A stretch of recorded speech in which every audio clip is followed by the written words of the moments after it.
নমস্কার বন্ধুরা, welcome to আরকে sports. আশা করি তোমরা সবাই সুস্থ ও ভালো আছো। তো এই ভিডিওতে আজকে কিছু গুরুত্বপূর্ণ আপডেট শেয়ার করার রয়েছে। তো প্রথম যে খবরটা শেয়ার করব বা যে বিষয়টা এই ভিডিওতে তুলে ধরবো, মোহনবাগান দল অবশ্যই তাদের কাছে গতকালের ম্যাচটা যদি মোহনবাগান দল 3টে পয়েন্ট পেতে পারতো তাহলে কিন্তু 1 নম্বর পজিশনে থাকতে পারতো। বাট সেখানে অ্যাওয়ে ম্যাচে উড়িষ্যার এগেনস্টে যথেষ্ট ভালো খেলার চেষ্টা অবশ্যই মোহনবাগান দল করেছে এবং গোলের সুযোগ তৈরি করে চান্স মিস করা সেটা কিন্তু দুর্ভাগ্য বা একটা ব্যাড লাক।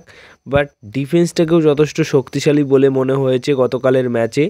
সুভাশিস বোস এবং হেক্টর ইউস্টে যথেষ্ট ভালো পারফরমেন্স করেছে, যার ফলে ম্যাচে অন্তত একটা পয়েন্ট কিন্তু পেয়েছে এবং খুব ভালো ম্যাচ উপহার দিয়েছে সমর্থকদের দুই দলই। তো এই ম্যাচে কেন লিস্টন কোলাসো খেললো না, এই বিষয়টা নিয়ে অবশ্যই আন্তোনিও লোপেস আবাস কী বলেছেন। তো দেখো, আন্তোনিও লোপেস আবাসের কাছে কিন্তু রিজার্ভ বেঞ্চে যে সমস্ত ফুটবলার ছিলেন সবাই কিন্তু তারকা ফুটবলার, তার মধ্যে অন্যতম একজন ছিলেন লিস্টন কোলাসো এবং কিয়ান নাসিরিও ছিল। তো লিস্টন কোলাসোকে একদমই মোটামুটি সুযোগই দেয়নি গতকালের ম্যাচে।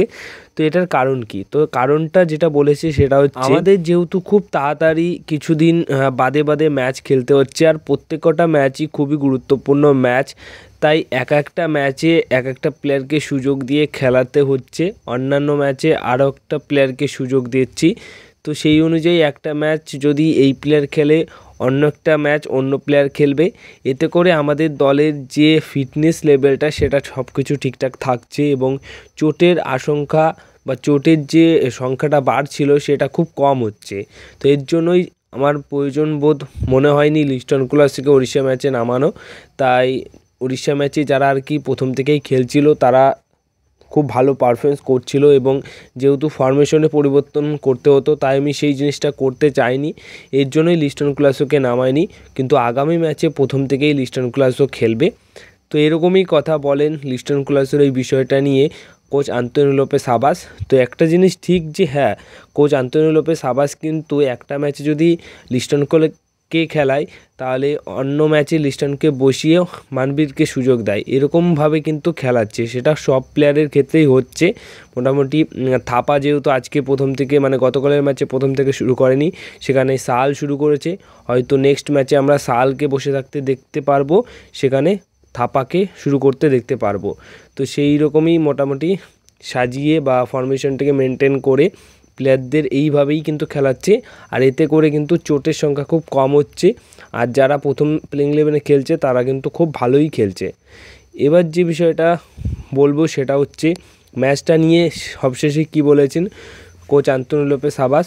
তো ম্যাচটা নিয়ে এটাই বলেছেন যে হ্যাঁ, ম্যাচের শুরুতে আমাদের একটাই লক্ষ্য ছিল পুরো 3টে পয়েন্ট পাওয়া, কিন্তু উড়িষ্যার ঘরের মাঠে উড়িষ্যাও কোনোরকমভাবে আমাদের একদমই খুব সহজে 3টে পয়েন্ট পেতে দিত না। তারাও যথেষ্ট ভালো পারফরমেন্স করেছে এবং লড়াই করেছে, তারাও বেশ কিছু আক্রমণ করেছে, সেই আক্রমণে ভালোই সামাল দিয়েছে আমার দলের ডিফেন্ডাররা এবং আমরাও যথেষ্ট সুযোগ তৈরি করার চেষ্টা করেছি। কিন্তু ব্যাড লাক, যে সমস্ত সহজ সুযোগ ছিল সেখান থেকে গোল আসেনি। তো এটা লাক মানে ব্যাড লাক ছাড়া আর কিছুই নাই। তবে দলের পারফরমেন্সে আমি সত্যি খুব খুশি। এই ক্ষেত্রে একটা পয়েন্ট পেয়েছি, এই একটা পয়েন্টই 3টে পয়েন্টের সমান এবং আমরা এখন নেক্সট ম্যাচের জন্য প্রিপারেশন নেওয়া শুরু করে দিয়েছি। তো এরকমই আর কি কথা বলেন কোচ আন্তোনিও লোপেস আবাস। এবং গতকাল কিন্তু সুভাশিস বোসও দুর্দান্ত পারফরমেন্স করেছে, ক্যাপ্টেন। তো ক্যাপ্টেন এবং হেক্টর ইউস্টে বিশেষ করে এই দুই প্লেয়ার কিন্তু নজরে খুব পড়েছে, কারণ ডিফেন্সে প্রতিটা জায়গায় কিন্তু এই দুই প্লেয়ারকে দেখা গেছে। তো ক্যাপ্টেনের মতো খেলেছে। সবশেষে যে বিষয়টা নিয়ে কথা বলবো সেটা হচ্ছে আর্মান্দো সাদিকিউ এবং জেসন কামিংস। এটা ঠিক যে আর্মান্দো সাদিকিউকে নিয়ে যদি আমরা বলি যে আর্মান্দো সাদিকিউ চলছে না, সেখানে জেসন কামিংস ভালো খেলছে।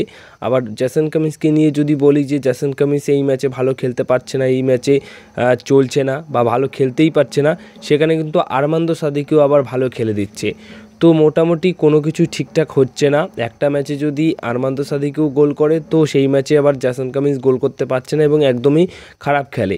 সেই ক্ষেত্রে পরের ম্যাচে আবার দেখা যাচ্ছে যে জেসন কামিংস ভালো খেলছে, আর্মান্দো সাদিকিউ খারাপ খেলছে।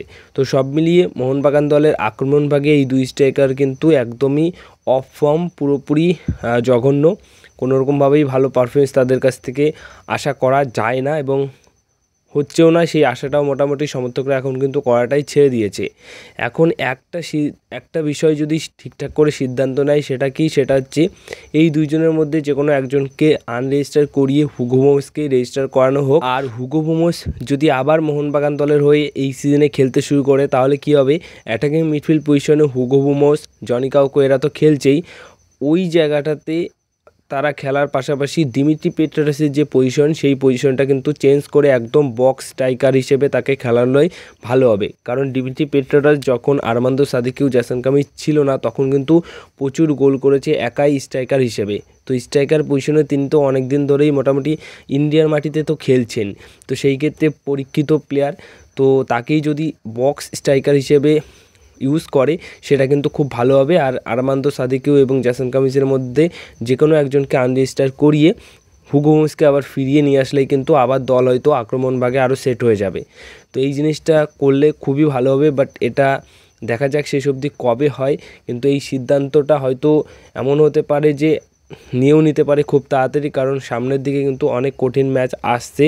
যদি টপ 6-এ কোয়ালিফাই করে সেখানে সেমিফাইনাল ম্যাচ খেলতে হবে, তারপর আরও কঠিন ম্যাচ তো রয়েছে। তো তার আগেই কিন্তু এরকম সিদ্ধান্ত নিয়ে নেওয়া উচিত। তো এই বিষয়টা নিয়ে তোমাদের কি মতামত অবশ্যই সেটা কিন্তু কমেন্ট বক্সে জানিও। তো এই ছিল আজকের ভিডিও। যদি ভিডিওটা ভালো লেগে থাকে তাহলে করো ভিডিওতে একটা লাইক, আর চ্যানেলটিকে তোমরা অবশ্যই সাবস্ক্রাইব করে নিও।